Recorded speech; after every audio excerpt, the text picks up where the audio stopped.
محمدی city centre فتح گڑھ agency road well پورہ سیالکوٹ۔ رابطہ محمد علی 0300613373 محمد عثمان 030061711415۔ ہماری یہ خوش قسمتی ہے کہ ہماری آج کی اس نشست میں ہمارے روحانی باپ ملت سلفیہ کے قائد مرثی جمعیت اہل حدیث پاکستان کے امیر حضرت الامیر پروفیسر حافظ ساجد میر صاحب تشریف فرما ہیں۔ آپ اہل پسرور اچھی طرح جانتے ہیں کہ پسرور کے ساتھ ان کا کتنا گہرا تعلق، بلکہ تعلق خاطر، اور ہماری یہ بھی خوش قسمتی ہے کہ ہم الحمدللہ ان کی سرپرستی میں جماعت اور مسلک کا کام کر رہے ہیں۔ میں اکثر یہ بات عرض کیا کرتا ہوں کہ دین کے حوالے سے،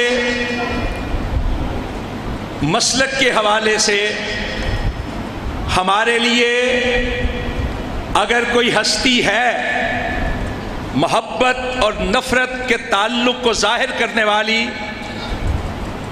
تو وہ کائنات کی عظیم ترین ہستی آمنہ کے لال، مکہ کے در یتیم، مدینہ کے تاجدار، نبیوں کے امام، رسولوں کے سردار حضرت محمد مصطفیٰ صلی اللہ علیہ وسلم کی ہستی، انہی کو ہم اپنا معیار اور کسوٹی سمجھتے ہیں حق اور ناحق کے حوالے سے۔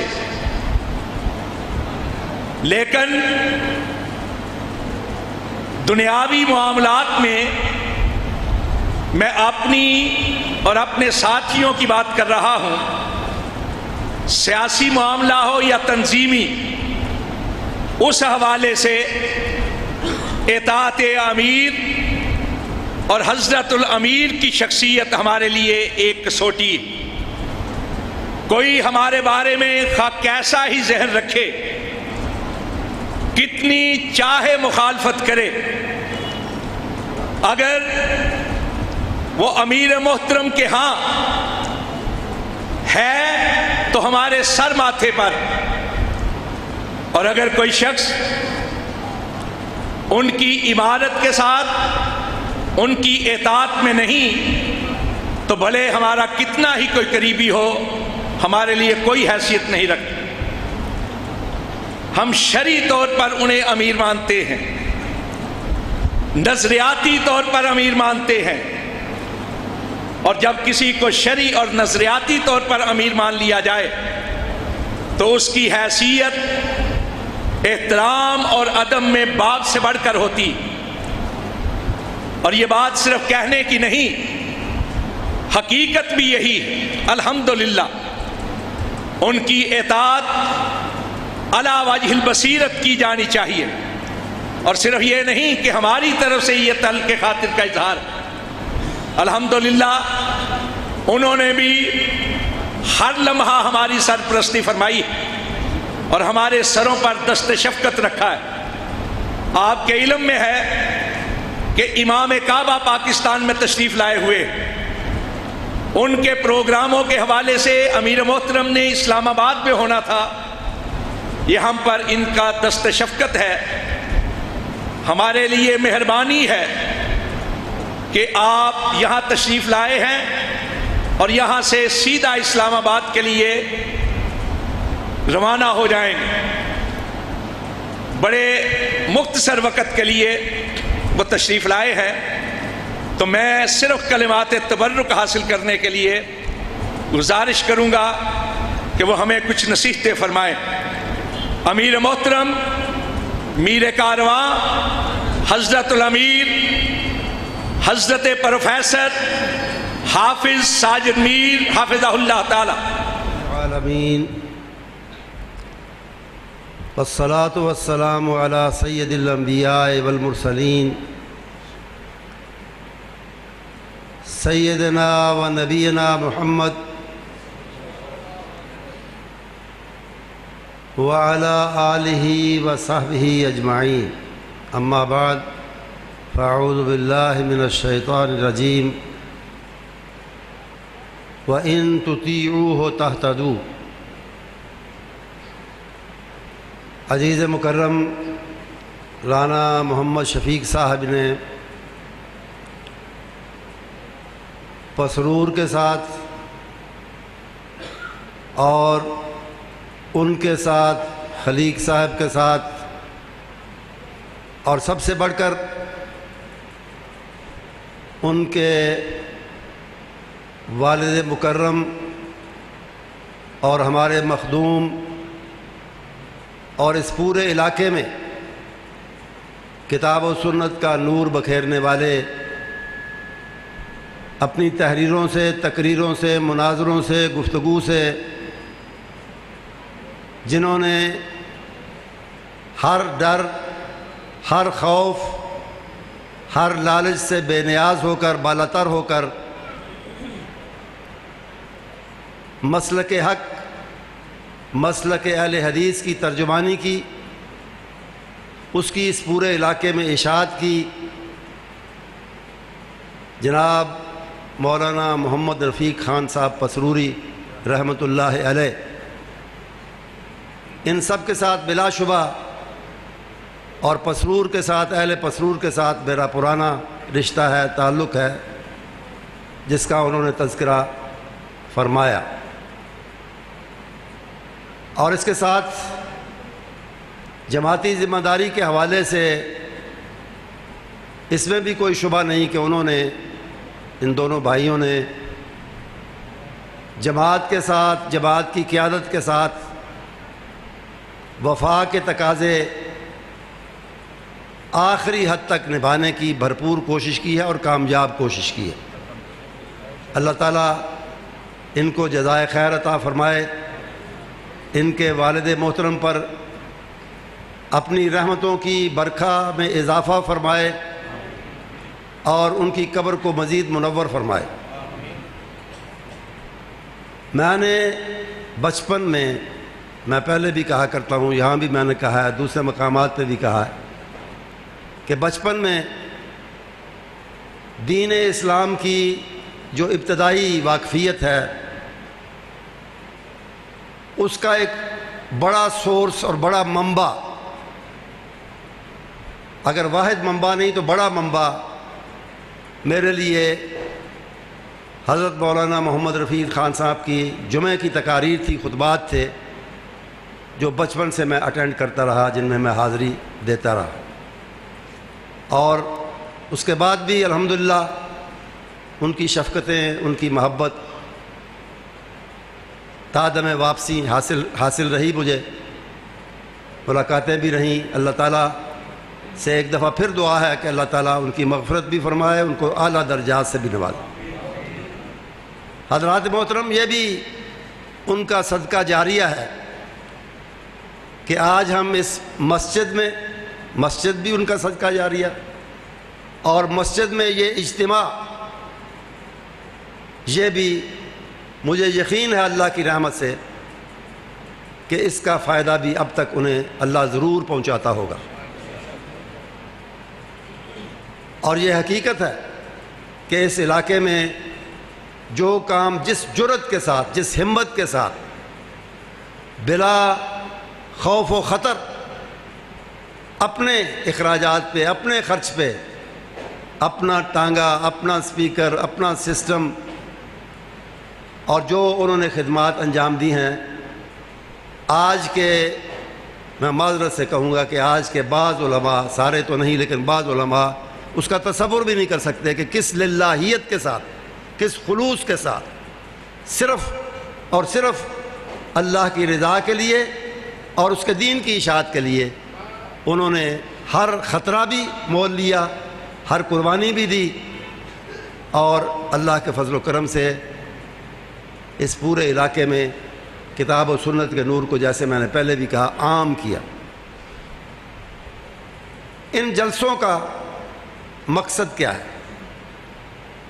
ان کا مقصد صرف اچھی اچھی تقریریں سننا نہیں، صرف بیٹھنا اور ایک دوسرے سے ملنا جلنا، ایک دوسرے سے ملاقات کرنا نہیں۔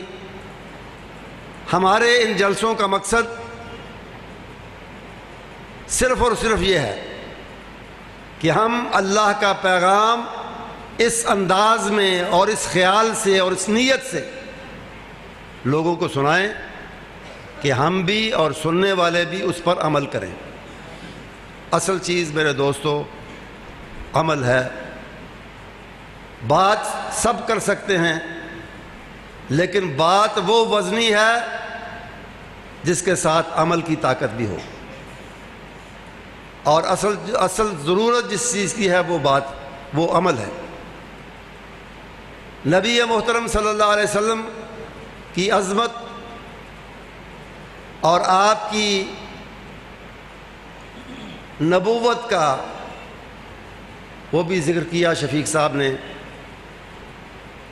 حقیقت یہ ہے کہ اگر نجات چاہیے ہمیں، اگر جنت چاہیے ہمیں، اگر رب کی خوشنودی چاہیے، تو اس کو حاصل کرنے کا طریقہ صرف اور صرف رسول اکرم صلی اللہ علیہ وسلم کی اطاعت اور آپ کی اتباع ہے۔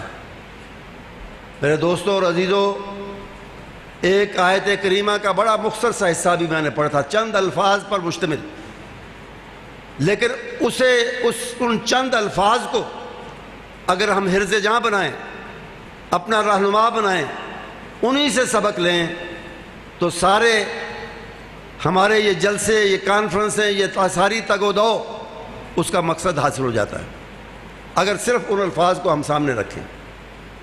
دیکھیں، اس دنیا میں اللہ نے ہر ایک کو بہت سی نعمتوں سے نوازا ہے۔ جو لوگ غریب ہیں، مسکین ہیں، بیمار ہیں، وہ بھی اگر غور کریں تو دوسرے کئی حوالوں سے ان پر اللہ کی بڑی نعمتیں ہیں، اور اس نے درست ارشاد فرمایا کہ اسبغ علیکم نعمہ ظاہرۃ و باطنہ، اللہ نے اپنی نعمتوں کی بارش تم سب پر برسا دی ہے۔ لیکن اگر انسان سوچے تو ان نعمتوں میں سب سے بڑی نعمت کون سی ہے؟ سب سے بڑی نعمت ہدایت کی نعمت ہے، اس لیے کہ یہی وہ نعمت ہے جو ہمیں جنت کی ہمیشہ کی نعمتوں کی حقدار بناتی ہے۔ جنت ملے گی رب کے فضل سے، نجات ہوگی رب کے فضل سے، لیکن ہدایت اور ہدایت پر چلتے ہوئے جو ہم کام کرتے ہیں، عمل کرتے ہیں، وہ رب کے فضل کو متوجہ کرتے ہیں۔ رب کے فضل کو حاصل کرنے کے لیے ایک ذریعہ اللہ تعالیٰ نے ایمان والا اور اخلاص والا عمل، یہ ایک ذریعہ بنایا ہے۔ بات ختم ہوگی اس کے فضل پہ۔ سیدہ عائشہ صدیقہ رضی اللہ تعالیٰ عنہا نے ایک دفعہ رسول اکرم صلی اللہ علیہ وسلم سے پوچھا تھا، آپ فرماتے ہیں کہ اللہ کے فضل پر ہر شے کا دار و مدار ہے، آپ مجھے یہ بتائیں کہ آپ جنت میں اللہ کے فضل سے جائیں گے یا اپنے عمل سے جائیں گے؟ بڑا گہرا سوال تھا۔ رسول اکرم صلی اللہ علیہ وسلم کا جواب آپ کو سنانے سے پہلے میں آپ کو صرف ایک احساس دل میں پیدا کرنے کے لیے توجہ دلانا چاہتا ہوں کہ رسول اکرم صلی اللہ علیہ وسلم کے اپنے اعمال بہترین، دوسروں کو آپ فرماتے تھے کہ رمضان کے روزے رکھو، خود ہر ہفتے ہر مہینے روزے سے ہوتے تھے، کئی روزے لگاتار رکھتے تھے۔ دوسروں کو کہتے تھے وصال کا روزہ نہ رکھو۔ وصال کا روزہ کیا ہے؟ سحری کھائی، شام کو افطار نہیں کیا، اگلی رات بھی روزہ، اس سے اگلا دن بھی روزہ، اور 2 دن کے روزے کے بعد پھر جا کے افطار شام۔ منع کرتے تھے، سختی سے منع کرتے تھے امتیوں کو، خود رکھتے تھے۔ ہمارے ہاں یہ ہے کہ کہتے ہیں مولوی جو کہے وہ کرو تو جو کرے وہ نہ کرو، لیکن اللہ کے نبی علیہ الصلاۃ والتسلیم جتنا لوگوں کو اچھے کام کرنے کے لیے کہتے تھے اس سے زیادہ کرتے تھے۔ بہت سی مثالیں میں مختصر کرتا ہوں۔ اپنا عمل ان کا بہترین ہے، خطائیں انسانی ہے ہی نہیں، اور اگر کوئی بالفرض معمولی آگا پیچھا ہے عمل میں، آگا پیچھے سے مراد یہ ہے کہ دو کام اچھے ہیں، ان میں سے ایک کم اچھا ہے ایک زیادہ اچھا ہے، کم اچھا کسی وقت کر لیا زیادہ اچھا نہ کیا، زیادہ سے زیادہ اس طرح کی بات، وہ بھی اللہ تعالیٰ نے فرمایا کہ لِيَغْفِرَ لَكَ اللَّهُ مَا تَقَدَّمَ مِن ذَنبِكَ وَمَا تَأَخَّرَ، وہ آگا پیچھا عمل کا وہ بھی اللہ تعالیٰ نے معاف کر دیا۔ اس سے بہتر عمل کسی کا ہو ہی نہیں سکتا جتنا نبی کریم صلی اللہ علیہ وسلم کا ہے۔ پلس اس کے علاوہ آپ کی نبوت کے اعلان کے بعد سے لے کر صحابہ کے زمانے سے لے کر آج تک اور آج سے لے کر قیامت تک ہر مسلمان جتنی نیکیاں بھی کرے گا اس کا ثواب اس کو بھی ملے گا، اور ہمارا عقیدہ ہے کہ وہ سب کا سب نبی کریم صلی اللہ علیہ وسلم کے کھاتے میں بھی جمع ہوتا جائے گا۔ الدال علی الخیر کفاعلہ، نیکی کی دلالت کرنے والا، نیکی کی طرف رہنمائی کرنے والا وہ ایسے ہے جیسے وہ خود نیکی اس نے کی ہے۔ آپ نے جن نیکیوں کا ہمیں اللہ کی وحی سے، اللہ کی وحی کی بنیاد پہ پتہ بتایا ہے، وہ نیکیاں جو بھی کرے گا اس ساری نیکیوں کا ثواب بھی آپ کے کھاتے میں جمع ہوتا رہے گا۔ آپ سے بڑھ کر نیکی کس کی ہو سکتی ہے؟ لیکن سیدہ عائشہ کے جواب میں آپ نے کیا کیا اور کیا فرمایا؟ آپ نے اس طرح اپنے دست مبارک کو اوپر کیا اپنے سر کے اور فرمایا لا الا ان یتغمدنی اللہ برحمتہ، جب تک اللہ کی رحمت مجھے ڈھانپ نہیں لے گی میں بھی جنت میں نہیں جاؤں۔ اندازہ کریں، تو اصل معاملہ تو اللہ کے فضل کا ہے، اس کی رحمت کا ہے، لیکن اس کو متوجہ کرنے کے لیے، اس کو کھینچنے کے لیے، اسے حاصل کرنے کے لیے اللہ نے ایمان اور اخلاص والے عمل کا راستہ مقرر فرمایا۔ اور ہدایت کا خلاصہ بھی یہی ہے، ہدایت بھی یہی ہے کہ ہم ایمان اور اخلاص والا عمل کریں۔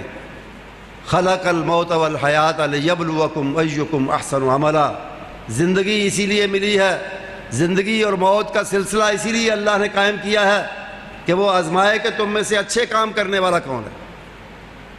اچھے کام کیا ہیں؟ میں نے خلاصہ ان کا بیان کر دیا۔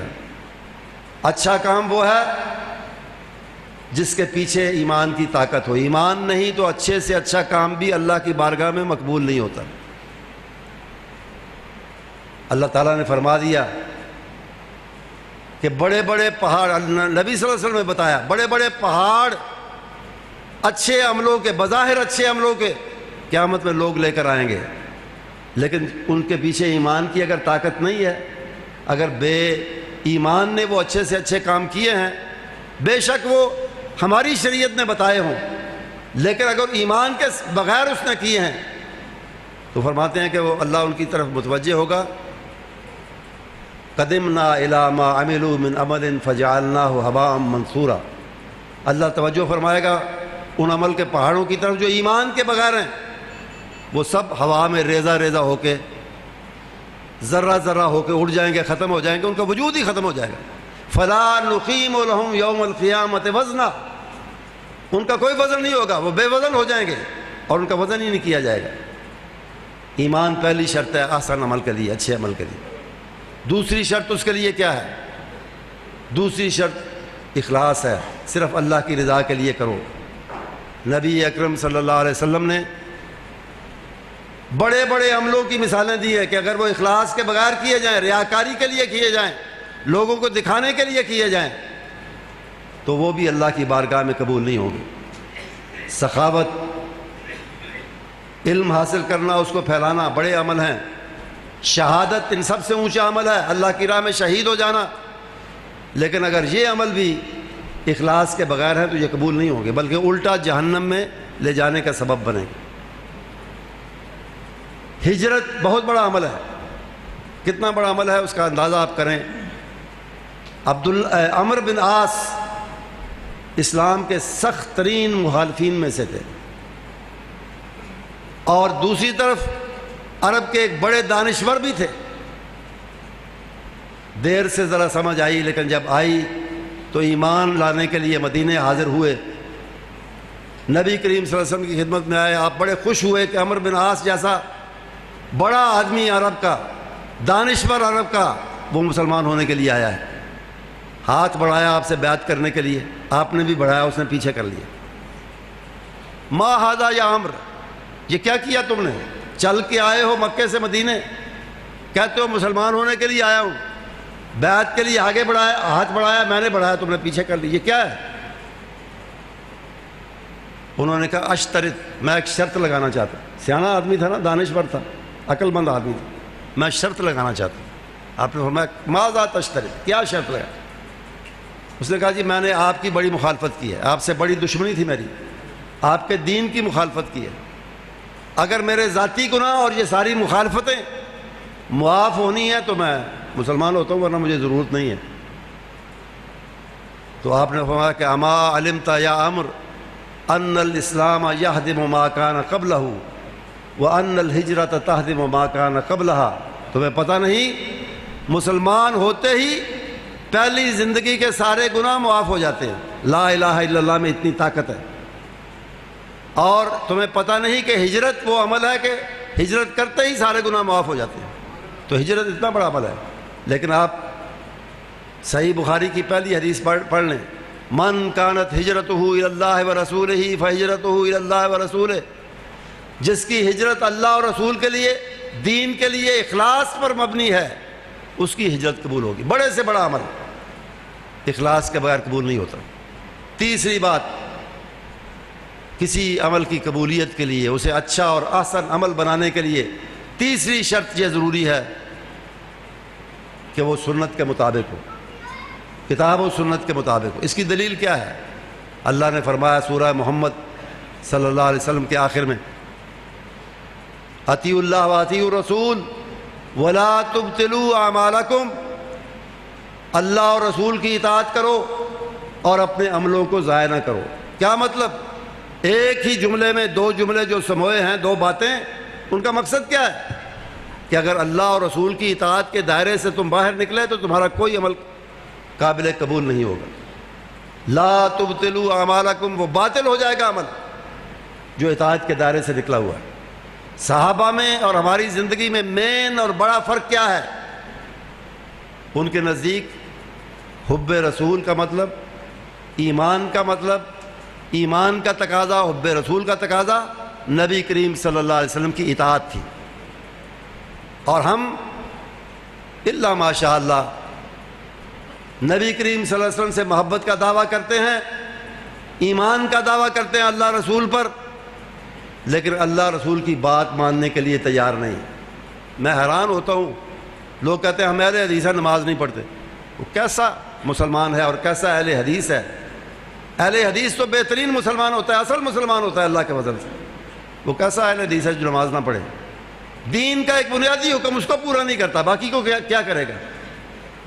اصل چیز جو ہے وہ اطاعت ہے، ان تطیعوہ تہتدوا، اگر تم اللہ کہ رسول کی اطاعت کرو گے تو یہی ہدایت ہے، اور اسی ہدایت میں جنت ہے، اور اسی ہدایت میں اللہ کی خوشنودی ہے۔ اللہ کرے ہمارے یہ جلسے، ہمارے یہ کانفرنسیں، ہمارے یہ پروگرام ہمیں اللہ اور رسول کی سچی محبت اور سچی محبت کے ساتھ ان کی اطاعت کی طرف لے کر جائیں، اور ان کی اطاعت کرتے ہوئے ہم اپنی زندگی کو کامیاب بنائیں، اللہ کی نجات اور اللہ کی جنت حاصل کریں۔ وآخر دعوانا الحمدللہ رب العالمین۔